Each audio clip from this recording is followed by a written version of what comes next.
하나님께로 더 가까이.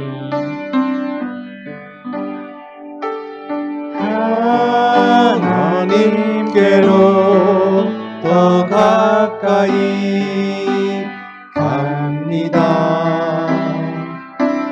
고통 가운데 계신 주님, 변함없는 주님의 크신 사랑, 영원히 주님만을 섬기리. 예수님께로 더 가까이.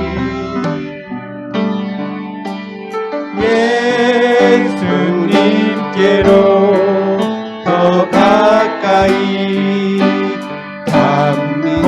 고통 가운데 계신 주님, 고통 가운데 계신 주님, 변함없는 주님의 크신 사랑, 영원히 주님만을 섬기리. 영원히 주님만을 섬기리. 성령님께로 더 가까이.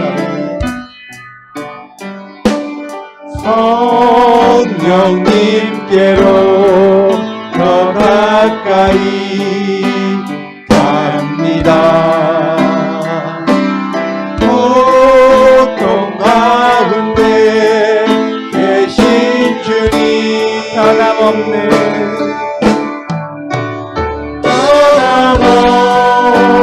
주님의 크신 사랑, 영원히 주님만을 우리 한 번 더 고백할까요? 하나님께로 더 가까이.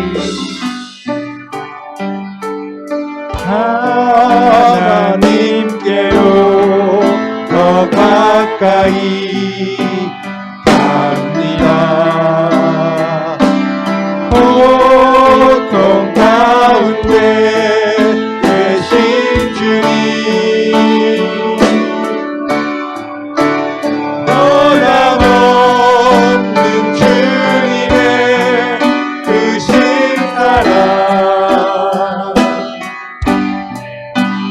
영원히 주님만을 섬기리. 당신이 지쳐서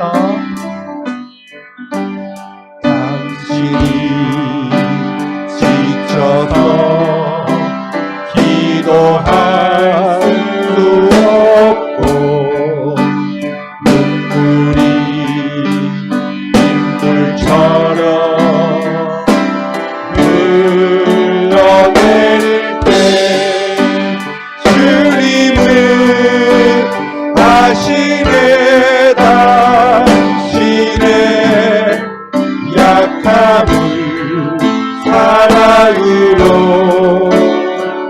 돌봐주시네. 누군가를 위하여, 누군가 널 위하여 누군가 기도하네. 누군가 기도하네. 내가 홀로 외로워서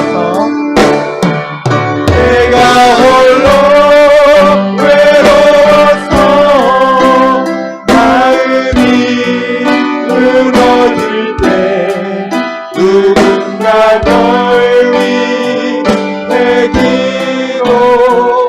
당신이 지쳐서 당신이 지쳐서 기도할 수 없고 눈물이 빗물처럼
홀로 잊지 못함을 조용히 그대 위에 조용히 그대 위해 누군가 기도하네.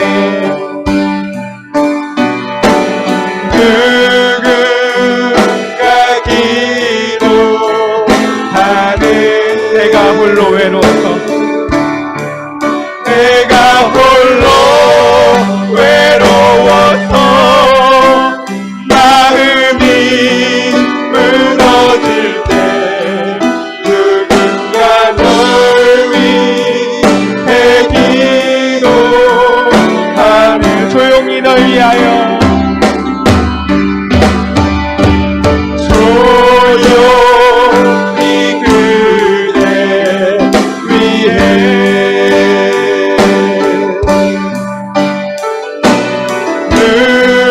누군가 기도하네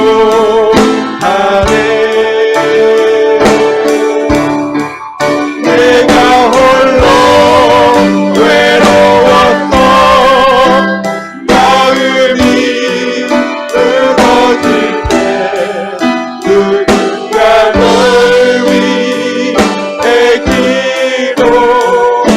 기도하네 그렇습니다. 내 마음이 무너지고 세상 풍파와 어려움에 당할 때 누군가 위에 기도하는 줄 믿습니다.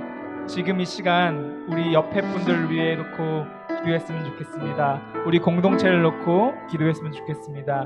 이 자리에 없더라도 정말 생각나시는 우리 소망성교교회를 성도님들을 놓고 기도했으면 좋겠습니다.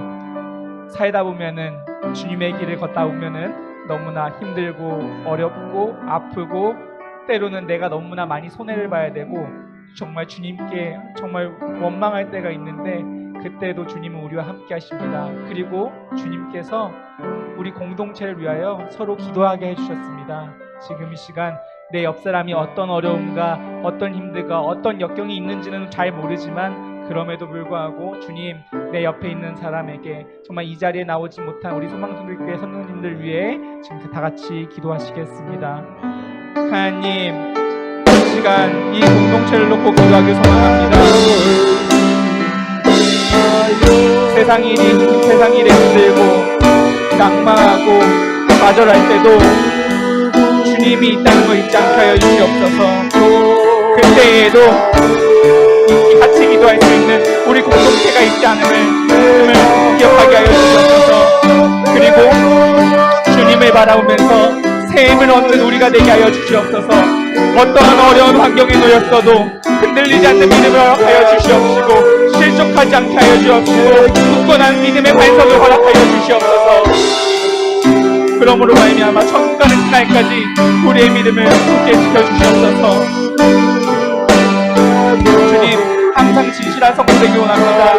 하나님 이 공동체가 항상 기뻐하는 공동체, 범사에 감사하는 공동체, 쉬지 않고 기도하는 그런 공동체가 되게 하여 주시옵소서. 주님의 말씀에 순종하고 주님의 뜻을 이루는 공동체가 되게 하여 주시옵시고 정말 내 옆사람이 물질과 직장과 세상 풍파의 어려움을 겪는 하나님 내가 그 상황을 다 알지 못하지만 그럼에도 불구하고 내 옆에 있는 여러분 성도님들에게 우리 공동체가 하나님 아버지 고난을 겪고 있음에도 하나님 아버지 그들과 함께 하여 주시옵시고 하나님 아버지 신동치 않게 하여 주시고 그 어려운 세상 풍파를 이길 수 있는 힘을 허락하여 주시옵소서. 앞을 잡고 있으니까 필요하여 주시옵소서. 어려운 하나님 아버지 물질이 어렵습니까? 물질을 부어주시옵소서. 하나님 아버지 정말 누군가 말하지 못하는 그 어려운 급등가 있고 있습니까? 그 걱정과 근심 이제부터는 이게 모두 다 내려놓고 하나님 아버지 주님이 주시는 기쁨으로 살아가는 우리 공동체가 되게 하여 주시옵소서. 하나님 아버지 그러므로 말미암아 주님이 주시는 그 사명을 잘 감당하는 그런 공동체가 되기 원합니다. 하나님 아버지 그저 보이게 해주시는 공동체가 아니라 하나님 아버지 우리의 어려움을 하나님 아뢰고 하나님 나의 옆에 사람의 어려움도 같이 아뢰는 그런 공동체가 되게 하여 주시옵소서. 그러므로 상정력을 높이 수행하는 그런 공동체가 되게 하여 주옵소서. 사랑이 많으신 예수님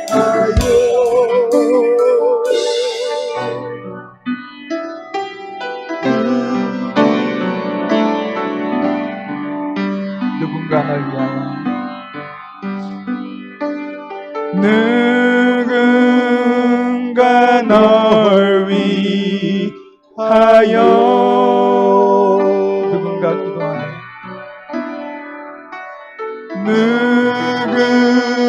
누군가 기도하네. 내가 홀로 외로웠을 내가 홀로 외로워서 마음이 무너질 때 누군가 널 위해 기도하네. 우리에게는 주님이 계시고 우리를 위해 같이 기도하는 우리 공동체가 있음을 고백합니다.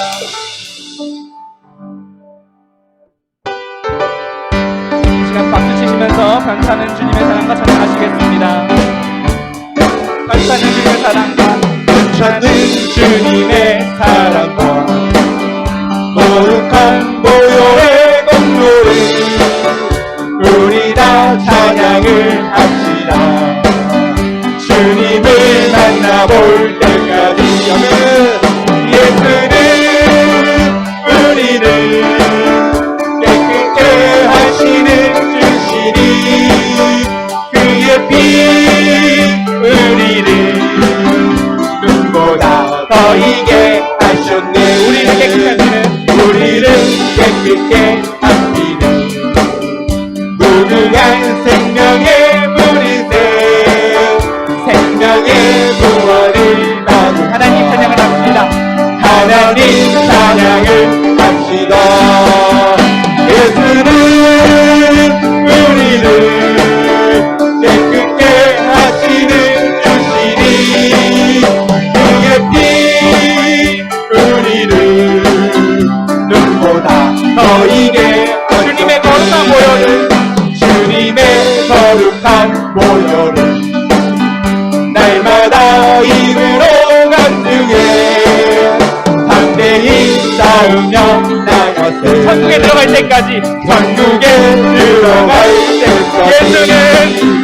예수는 우리를 깨끗게 하시는 주시니 그의 피 우리를 눈보다 더 이게 십자가 단단히 붙잡고 십자가 단단히 붙잡고 아멘.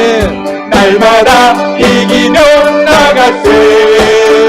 머리에 면류관 숨어서 주 앞에 찬양할 때까지 주 앞에 찬양할 때까지. 예수는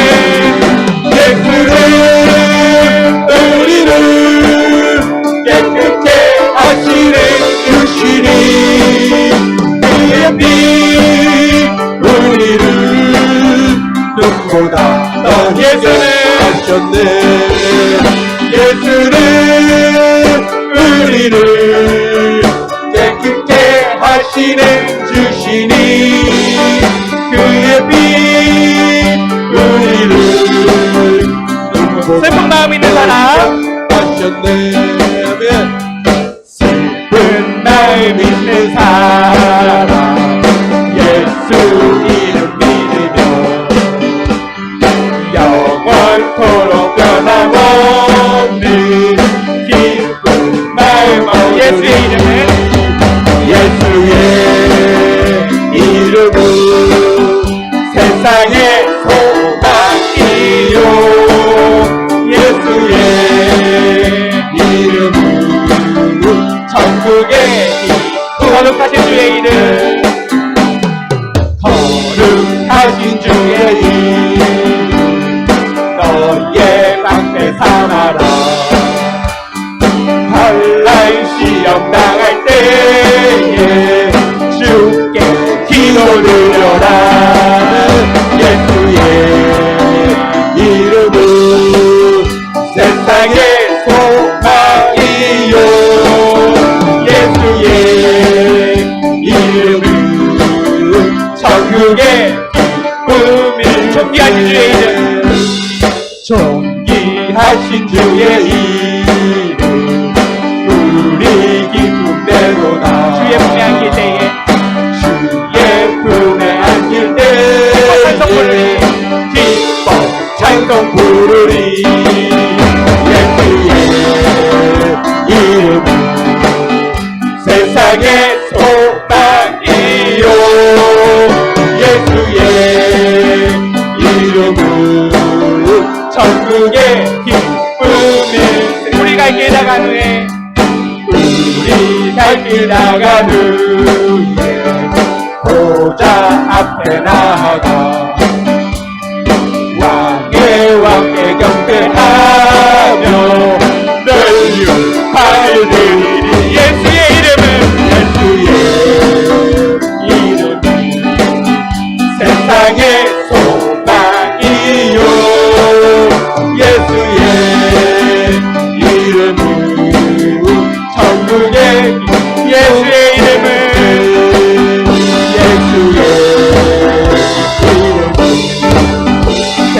이름은 세상의 소망이요 예수의 이름은 천국의 기쁨일세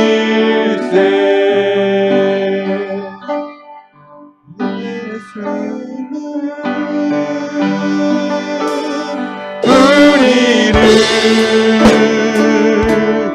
깨끗해 하시는 주시니 그의 피 우리를 눈보다 보이게 하셨네. 주님의 피로써 우리의 죄가 해결되었음을 고백합니다.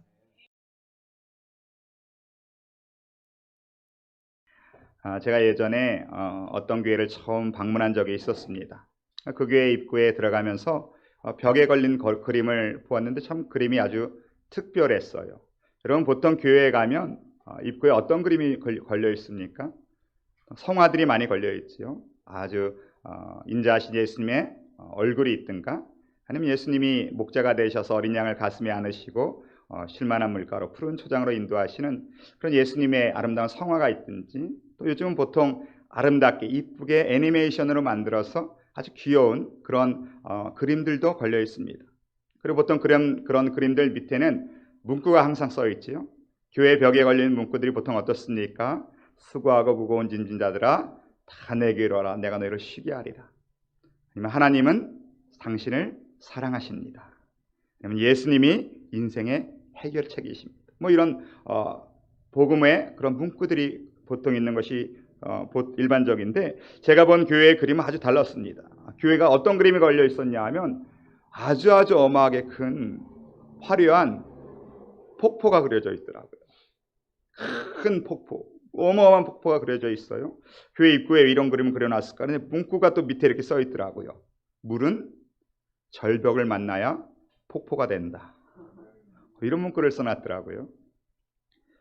그 웅장하고 위대해 보이는 그 물보라가 치고 물안개가 올라오고 무지개가 있고 화려한 그 엄청난 굉음을 내는 옆에 있으면 움츠려드는 그 폭포가 어떻게 생기느냐 하면 절벽이 있기 때문에 가능하다는 것입니다.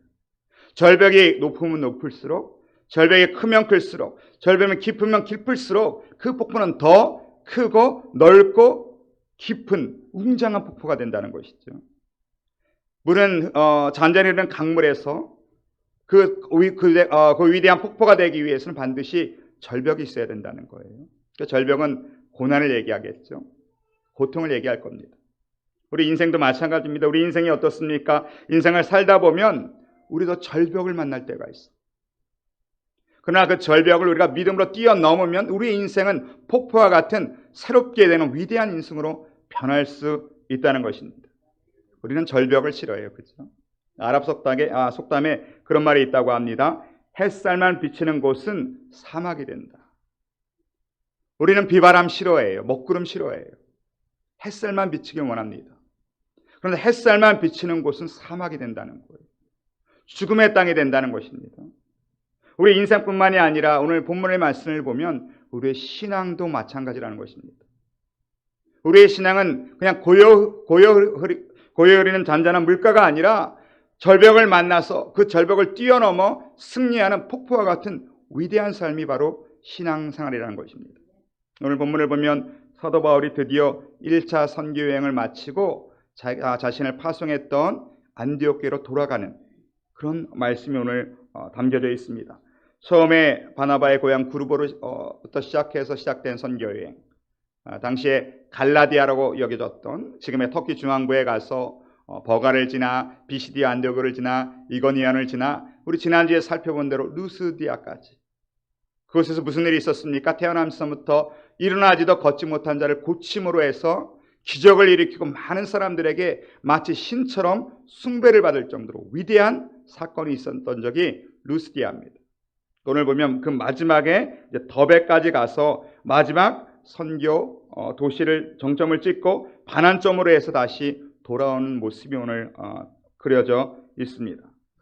그러나 사도 바울의 그 선교 여행을 보면 대단한 기적도 있었고 위대한 업적도 있었습니다. 많은 제자도 삼고 많은 교회도 세웠는데 그렇게 좋은 길, 편한 길만 있지는 않았다는 거예요. 1차 선교 여행 가운데도 수많은 절벽들이 있었습니다.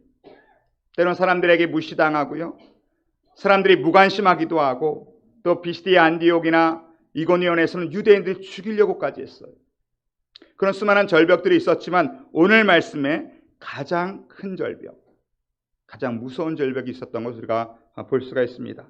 우리 19절의 말씀 한번 같이 살펴보겠습니다. 다 같이 시작. 돌로 쳐 바울을 쳐서 죽은 줄을 알고 시외로 끌어내치니라.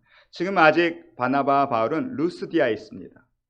말씀드렸지만 루스디아는 대단한 사건이 일어났던 곳이에요. 태어나면서부터 일어나도 걷지도 못하는 자를 고침으로 마치 신으로 대접을 받던 그 땅이었는데, 놀랍게도 여기 보십시오. 그렇게 바울과 바나바를 신처럼 여겼던 그들이 갑자기 돌변해서 그들이 바울을 돌로 쳐서 죽이려고 했다는 것입니다. 조금 전까지는 신으로 여기고 제사하려고 했던 그들이 한순간에 변하여서 돌로 쳐서 피투성이가 된 바울을 시내 밖으로 끌어내치니라 이렇게 되어 있어요. 어떻게 순식간에 일이 되느냐? 왜 신처럼 여기더니 왜 돌로 쳐 죽이려고 했느냐라고 보니까 19절에는 유대인들이 그들을 충동시켰다는 거예요. 그러면 신앙생활을 하면요, 사단의 끊임없는 충동이 있습니다. 아니, 그렇게 사도 바울과 바나바를 존경하고 따르더니 한순간에 사단의 충동 때문에 무너져 버린 거예요. 죽이려고 했다는 것이죠. 우리는 신앙생활 하면서 이걸 조심해야 돼요. 우리가 뭐 좀 대단한 거 하려면, 이제 좀 제대로 믿어보려고 하면 사단의 충동이 있습니다. 근데 이 놀랍게도 유대인들이 와서 그들을 충동시켰는데, 이 유대인들은 또 어디서 왔어요? 안디옥과 이고니온에서 와서. 그 이전에 거쳤던 그때 그 당시에 그곳에서 복음을 전할 때 이 바울을 죽이려 했던 사람들이 지금 루스디아까지 몰래 쫓아왔다는 거예요.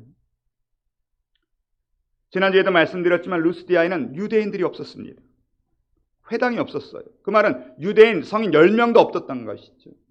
유대인이 전혀 없는 루스디아 지역은 유대인과 전혀 상관이 없는 땅이에요.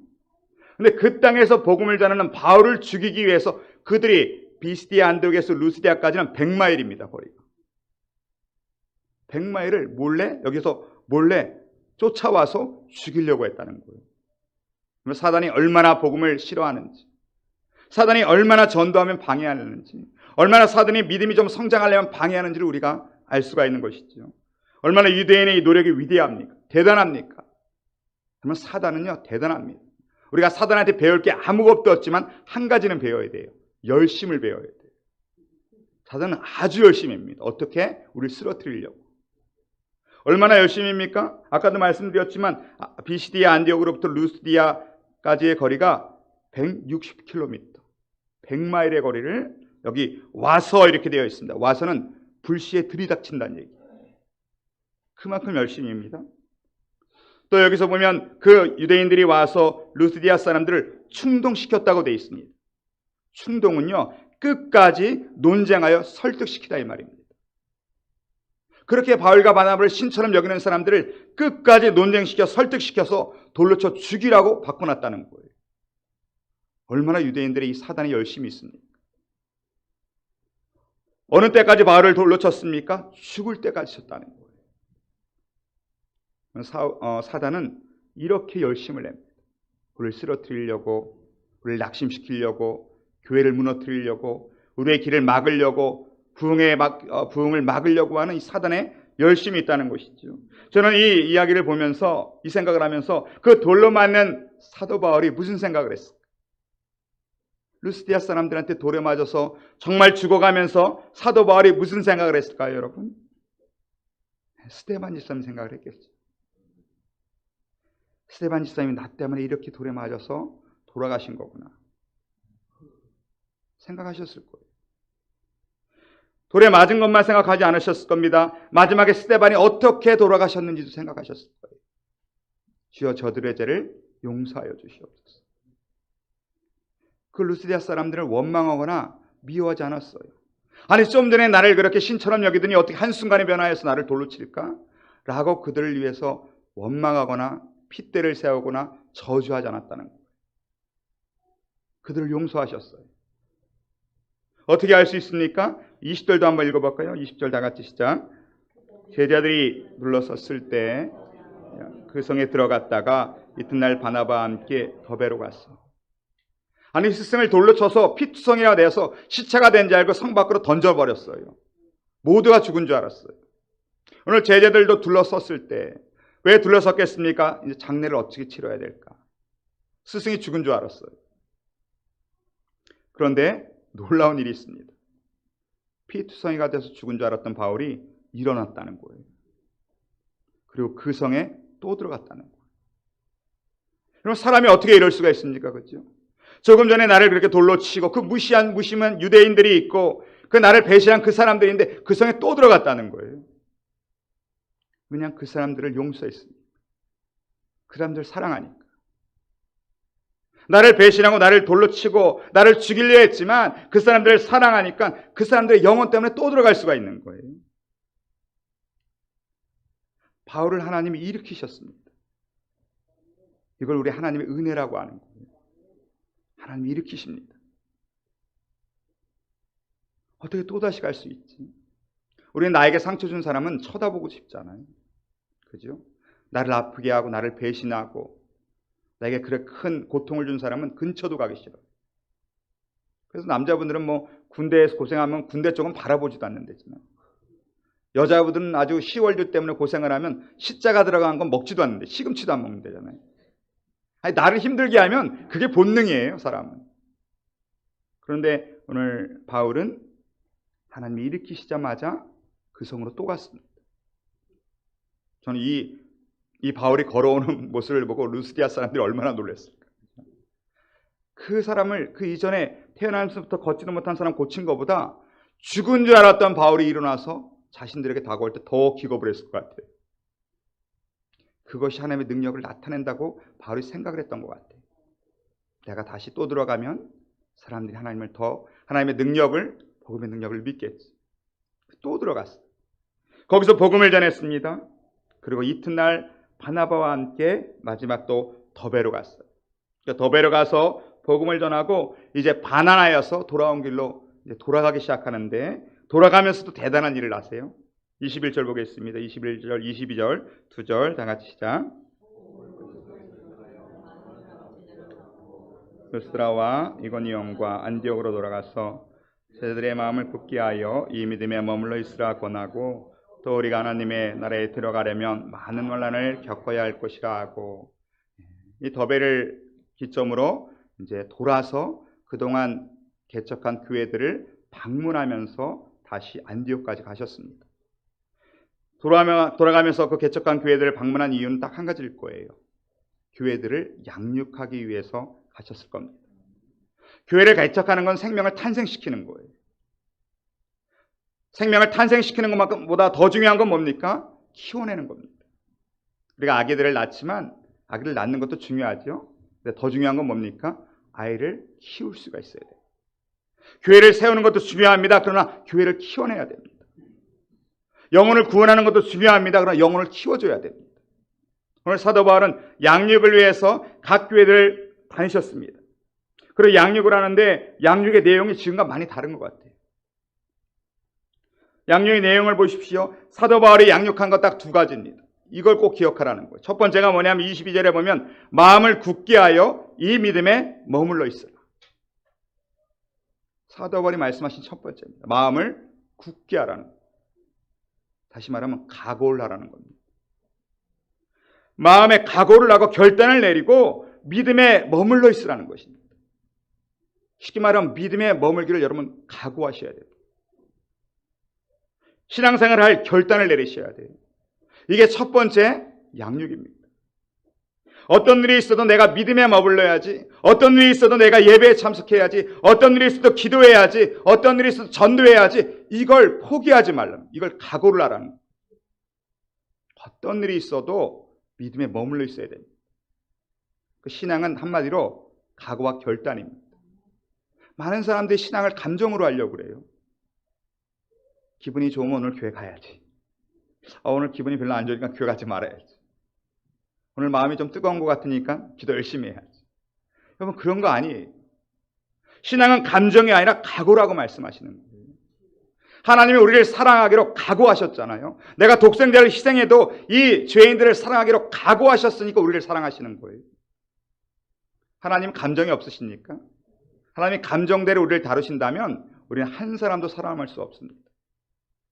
하나님 우리를 끝까지 사랑하기로 결단을 하셨습니다. 비록 독생자가 피가 필요할지라도 우리를 버리지 않기로 결단하셨기 때문에 우리를 구원하시는 거예요. 신앙은 각오라고 말씀하세요. 어떤 일이 있어도 믿음에 머물라고 각오를 하라고. 두 번째 양육은 뭡니까? 우리가 하나님 나라에 들어가려면 무엇을 겪어야 한다? 많은 환난을 겪어야 된다. 이게 두 번째 양육이에요. 하나님 나라에 들어가려면 많은 환난을 겪어야 된다. 환난도 아니고 많은 환난을 겪어야 된대요. 사도 바울에게 있어서 복음은 고난입니다. 사도 바울이 전한 복음의 내용은 예수와 함께 환난받는, 고난당하는 거예요. 그게 진짜 복이라는 거예요. 왜 그렇습니까? 그러면 너희가 천국에 들어간다. 하나님 나라가 된다. 예수님 똑같은 말씀하셨어요. 의를 위하여 박해를 받는 자는 복이 있나니 천국이 그들의 것입니다. 우리가 생각하는 복, 예수 믿고 받는 복, 사실은 성경에 의하면 그건 다 가짜 복이에요. 나쁜 복이 아니라 진짜 이 천국의 복에 비하면 비교할 수 없는 복들이에요. 우리가 생각하는 복이라는 거, 그런 것들은 사실 어디 가나 어느 종교에나 어느 신이나 쫓아다녀도 다 받을 수 있는 복이에요. 그런데 하나님으로부터 받을 수 있는 복은 한 가지입니다. 천국 가는 겁니다. 예수 믿고 가장 큰 복이 뭐예요? 죄사함의 축복입니다. 이건 다른 어떤 곳에서 아무리 돈이 있고 아무리 실력이 있고 아무리 과학이 발달하고 세상 지식이 높고 권력이 있어도 이것은 받을 수 없습니다. 예수 믿고 최대의 축복은 죄사함의 축복입니다. 죄를 사함을 받아야 그 무서운 하나님의 진노에서도 심판에서도 지옥의 형벌에서도 우리가 면함을 받을 수 있기 때문에 그렇습니다. 그래서 성경은 그게 진짜 복이라는 거예요. 천국 가는 게 복입니다. 오늘 사도 바울은 그래서 우리가 환난을 당하고 당하는 것이야말로 진짜 복이에요. 왜? 내가 예수의 사람이기 때문에. 사단은 예수의 사람을 가만 놔두지 않아요. 고난을 줍니다. 어려움을 줍니다. 무너뜨리려고 합니다. 그럼 예수의 사람은, 우리 성도는 고난의 문제가, 고난이 두려운 게 아니에요. 진짜 두려운 게 뭡니까? 고난이 없는 게 두려운 거예요. 진짜 무서운 거는 나에게 고난이 없는 게 진짜 무서운 거예요. 왜냐하면 예수 믿고 살면 반드시 고난을 받게 되어 있어요. 요즘 신앙생활이 너무 편해, 너무 즐거워, 무서워하셔야 돼요. 우리는 예수 믿고 받는 환난과 고통이 있어야 돼요. 예수 때문에 당하는 어려움이 있어야 돼요. 지금 예수 때문에 당하는 어려움들이 별로 없어요. 다. 죄송하지만 제가 어릴 때 우리 부모님들 신앙생활하는 거 보면 가끔 이렇게 그때는 철야하면 밤을 새지 않았습니까? 아니 10시나 11시쯤 만나서 새벽 예배까지 밤을 샜는데 중간중간 간증들을 이렇게 권사님들이 하시더라고요. 그때 보면 우리 부모님 세대 권사님들의 간증은 예수 믿고 매를 맞는 거더라고요. 믿지 않는 가정에 시집 와서 예수 믿느라고 구박받고 핍박받고 매를 맞고, 그 당시에 예수 믿으려면 매를 맞을 각오를 해야 됐더라고요. 근데 그런 각오하신 분들이 결국은 집안을 바꾸시더라고요. 그 집안을 변화시키더라고요. 그 한 세대 더 위에 우리 부모님의 세대 신앙생활을 제가 보지는 못했지만 들어본 바로 의하면 그때는 죽을 각오를 하고 예수를 믿었더라고요. 순교할 각오를 하고. 그렇게 예수를 믿었더니 나라를 바꾸더라고요. 나라가 바뀌었어요. 죽을 각오하러 예수를 믿으니까 나라가 바뀌고요. 매 맞을 각오하고 예수를 믿으니까 가정이 바뀌더라고요. 근데 요새 우리 예수 왜 믿습니까? 복 받을 각오로 예수 믿잖아요. 복 받고 싶어서 예수 믿잖아요. 그러니까 나도 안 변하는 거예요. 누굴 변화시킵니까? 오늘 사도 바울에게 말씀하실 때 진짜 우리에게 복은 예수 때문에 고난당하는 거예요.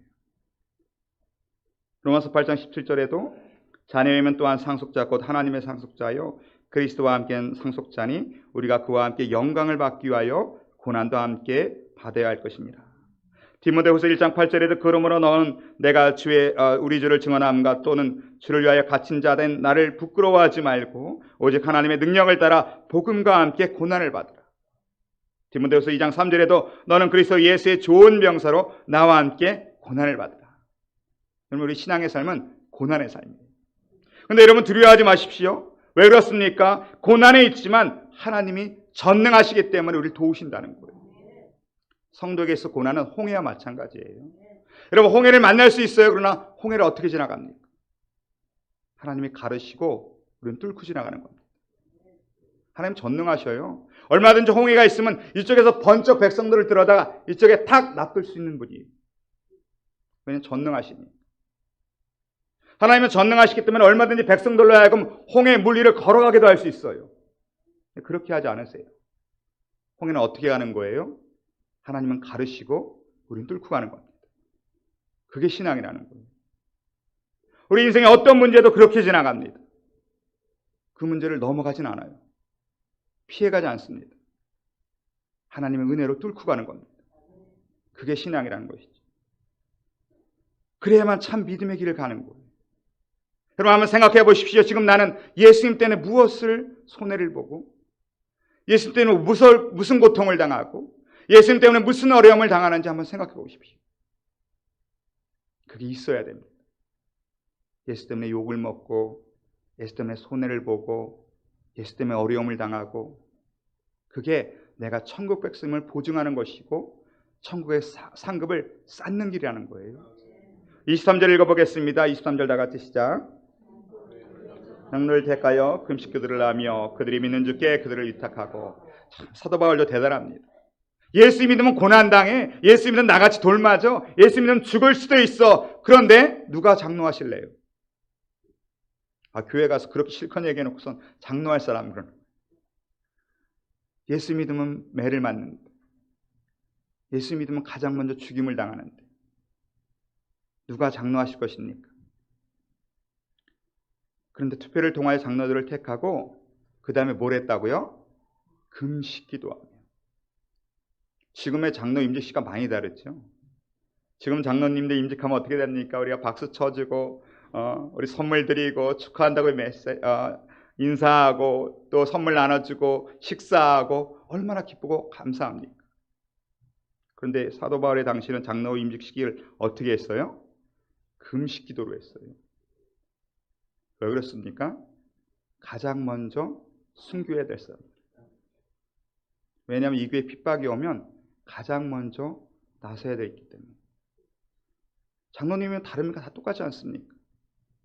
누가 죽고 싶겠습니까? 누가 맞고 싶겠습니까? 그러나 그들이 그 일을 감당하기 때문에 온 성도가 금식을 하는 거예요. 우리 장로님 붙잡아 달라고. 우리 장로님 우리 교회에 핍박이 올 때 가장 먼저 일어날 수 있게 해달라. 가장 먼저 순교할 수 있게 해달라. 금식 기도가 선교의 마지막이에요. 바울과 바나바가 처음 선교를 떠날 때 안디옥 교회가 어떻게 했습니까? 그들이 금식하며 파송을 했습니다. 선교의 마지막은 사도 바울이 어떻게 마셨습니까? 금식하며 일꾼을 세우는 걸로 끝을 냅니다. 모든 일은 금식으로 시작해서 금식으로 끝나는. 이 시대의 교회가 얼마나 발전했습니까? 그렇죠? 몇십 년 전보다 정말 놀랍게 교회가 발전했잖아요. 건물도 화려하고 성도도 많아지고 프로그램, 시설, 훈련 너무나 많은 게 발전했어. 그런데 그 이전 시대보다 많이 사라진 건 기도더라고요. 금식 기도가 이제 없어요. 기도를 안 하는데 무슨 금식 기도까지 하겠습니까? 그런데 우리 윗세대는 금식 기도로 승리하셨더라. 문제가 있으면 기도원 올라가시고 물병 들고 다니시고 먹을 거 없던 시대는 금식도 많이 하시더라고요. 우리 옛세대는 먹을 것도 없어도 그렇게 금식 많이 하죠. 근데 먹을 게 풍부한데 이제는 금식을 못 해요. 그죠? 건강을 위해서, 다이어트를 위해서 때로는 금식할 수 있어도 기도일을 위해서 금식하는 경우가 거의 없어요. 근데 사도 바울의 위대함은 시작도 금식으로 하고 마지막도 금식으로 하셨습니다. 온 교회는 금식으로 장로님을 세우셨습니다. 그래서 교회가 능력이 나타나는 것이죠. 24절, 25, 26절까지 같이 읽겠습니다. 다 같이 시작. 이르러 말씀을 보고 예전하고 아탈리아로 내려가서 거기서 배 타고 안디옥에 이르니 이곳은 두 사도가 이룬 그 일을 위하여 전에 하나님의 은혜에 부탁하던 곳이라. 2년간의 첫 번째 선교여행이 마쳤습니다. 2년 걸렸습니다. 총 그들이 이동한 거리가 2000km라고 합니다. 우리는 그 거리를 지금 관광 다니죠. 차 타고 다니면서. 사도 바울은 복음을 전해서 걸어 다니셨습니다. 수많은 절벽을 만나셨습니다. 무시당하고 매를 맞고 돌로 침을 당하고. 우리는 거기 성지순례 못 가서 안타깝잖아요. 구경 못 가서. 사도 바울은 구경 간 게 아니라 목숨을 걸고 가셨습니다. 그렇게 2년을 마치고 오늘 26절에 보면 안디옥으로 다시 돌아왔습니다. 그것이 어떤 것입니까?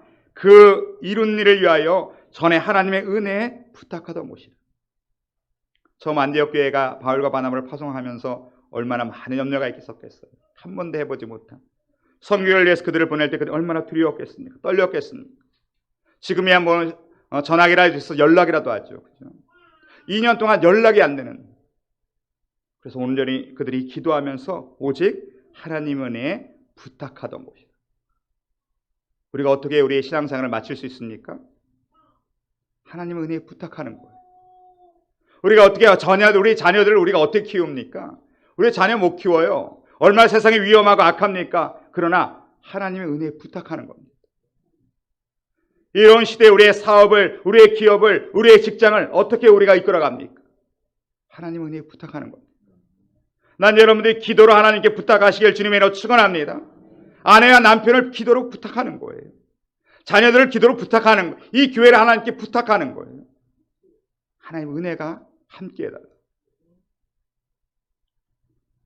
그들은 2년간의 선교 여행을 마치고 참 감사한 것은 우리 27절, 28절 읽겠습니다. 다 같이 시작.